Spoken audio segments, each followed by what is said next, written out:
A continuation of section 6.4 on the fundamental theorem of calculus. How can we use this theorem to find the total area of the region between this curve and the x-axis? So in this case, we have y equals x squared minus 4x, which is a parabola, and we want to find the total area between the curve and the axis from -2 to 5. Okay. Well, we know that that total area, it would be helpful to have a graph. Now, common mistake is for people to just say, oh, I know, to find the area between a function and the axis, all I have to do is evaluate this integral. And the problem with that is this will not give you total area. This gives you a combined area. It'll tell you the change in this function from -2 to 5. If the whole function is above the axis or totally below the axis on that whole region, then it will give you the total area either positive as either a positive or negative value. But if the function crosses the axis at some point, it won't give you the total area. It'll only give you the change in the antiderivative. So what do we have to do? Well, a graph would be helpful. So over here, I have graphed the function so that you can see it. So the graph of y equals x squared minus 4x, we can certainly see that if I would set that equal to 0, that I would have x-intercepts at 0 and 4, and it's just a parabola up between there. Well, as you can see, from -2 to 5, from here to here, we have an area right here, then an area right there, and then lastly this little triangle-like region right there.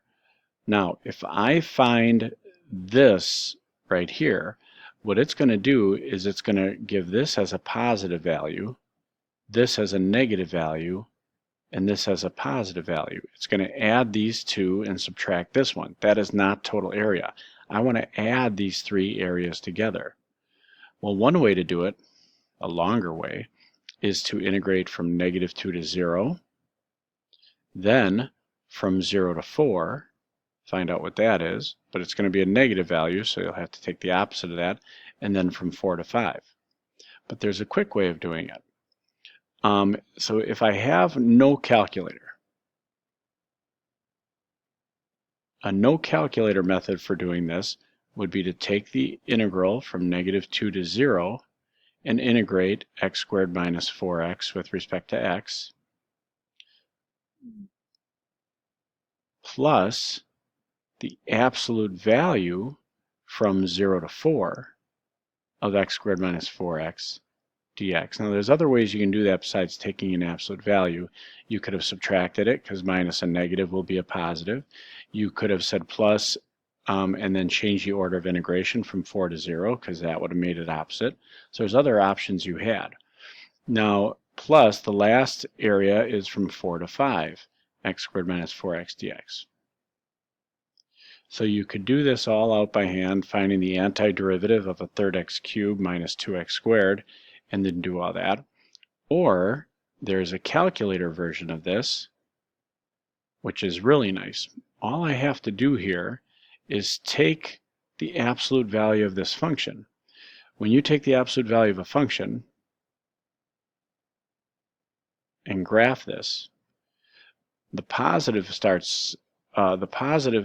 regions of the graph stay above the axis, but then the negative regions are going to be reflected. Ugh, that wasn't very good. A little better. And so now all three regions are above the axis, so now I can simply integrate this with respect to x over the entire region. So another way to do it, whenever they ask you to find total area, is to take the integral from -2 to 5 of the absolute value of x squared minus 4x dx. Now, if I did this without a calculator, I would have to use a piecewise function because its absolute value really wouldn't be that valuable. So let's go to our calculator and evaluate this. I just want to show you that either way you're going to get the same thing. So I'm going to put x squared minus 4x in here real quick.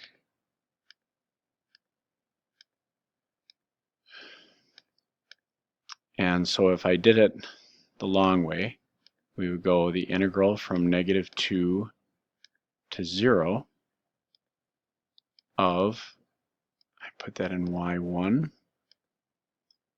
with respect to x, plus the absolute value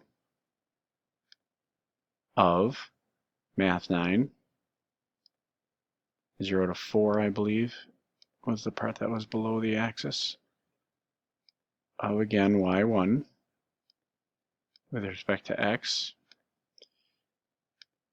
and then lastly plus the integral from 4 to 5. And hopefully I'm putting everything in correctly here. It's really easy to make a mistake, of y1 with respect to x. Let's see what that churns up for me here. 23 2/3 approximately. Okay, now what if I did the integral all the way from -2 to 5 completely of the absolute value of y1 with respect to x.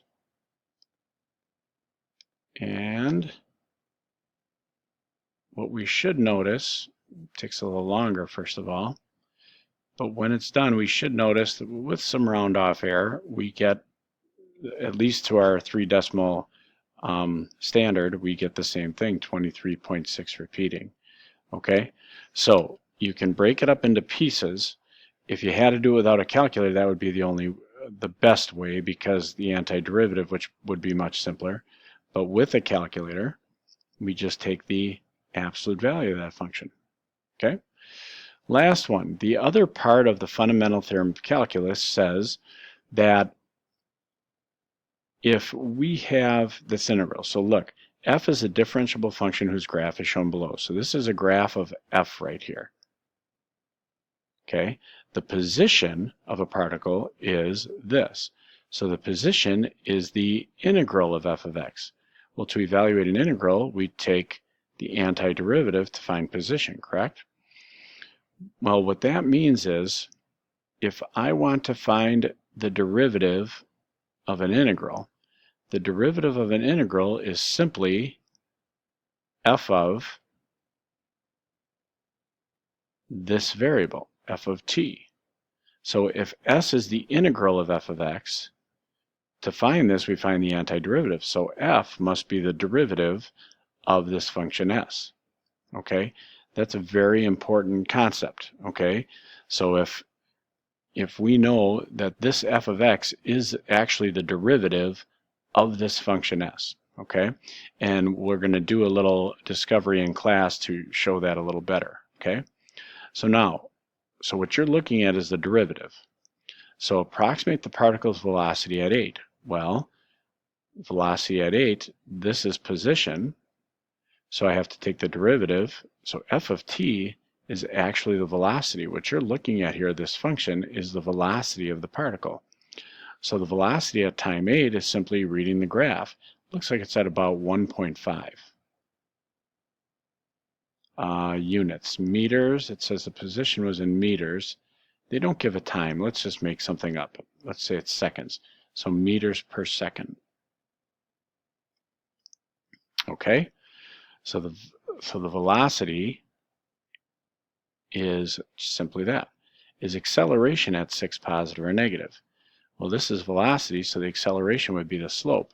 So at 6, you notice the velocity is increasing, meaning the acceleration would be positive. Approximate the particle's position at t equals 1. Position, well, that's s of 1. So s of 1 means I put 1 in for t. So it's the integral from 0 to 1 of f of x dx. So the integral from 0 to 1, that would be the area between the function and the axis. Now it comes close to making a triangle. So if I say the base is 1, the height is about 1.5, half of that would be about 0.75. So 1/2 base times height. 1/2 of 1.5 is about 0.75 meters. Okay. When does S, by the way, one thing, remember this area doesn't actually tell position, it tells change in position. But since at time 0, the integral from 0 to 0 would be 0, we know the starting position is 0 also. So 0, it moves from 0 to 0.75. When does S have its largest value on 0 to 10? So what's the maximum value of S? Well, how do you find a maximum? First you find the derivative. You find out where the derivative changes from positive to negative. Well, it changes at 1. That's a maximum. However, you also know that 6 is going to be a minimum, and then it starts to increase to 10. 10 is going to be a max, that right endpoint on that closed interval. So what's higher, 1 or 10? These are both local maxima. What is the absolute maxima? Well, from 1, the velocity then was negative. How far did it go down? About this much. So it went way down quite a bit. Now it recovered, but it appears that this area is smaller than this one. So it's not going to get up to as high as it was at 1. So the largest value would be at t equals 1 second. Approximate when acceleration is 0.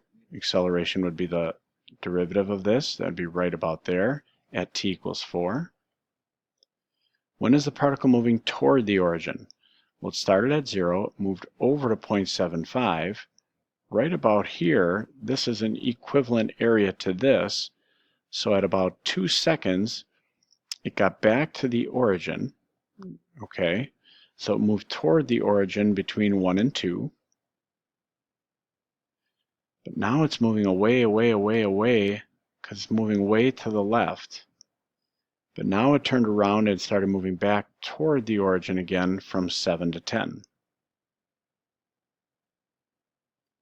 Okay, so it moved away from the origin from 0 to 7.5. Turned around, started heading left back towards it, but then it got back to 0, started moving away, and since this area was much bigger, it turned around and started moving back. It never would have gotten back to 0 at that point. When is a particle moving away? Well, all the other times, from 0 to 1, and then from 2 to 7, it would have been moving away. Is the particle right or left of the origin at time 5? Well, it moved away from the origin, so it might help actually if I even make a little x-axis here. So here's the origin, there's 0, right? So it moved left for 1 second. I'm sorry, got that right, wrong. It moved right for 1 second because velocity was positive. It moved to 0.75. Then it moved back to left. It moved negative 0.75 at 2 seconds. So this is at 1 second at 2 seconds. Now, from 2 seconds to about 7 seconds, it moved left. How far left? I don't know. I would be able to have to calculate this area between 1 and 7, and I can't. But I know it moved all the way over here. So at 5 seconds, it must have been somewhere left of the origin. Okay, by the way, then it started moving back to the right, but never made its way back, so it was there at 10 seconds. And that's it. Now the key to this problem is, yes, being able to read the graph and understanding the relationship between position, velocity, and acceleration. However, before we even started, you needed to know this first part of the fundamental theorem that says if I have a function s, then its derivative is the derivative of this integral, which is simply the integrand evaluated at this top limit, f of t. And there you have it. So good luck with that.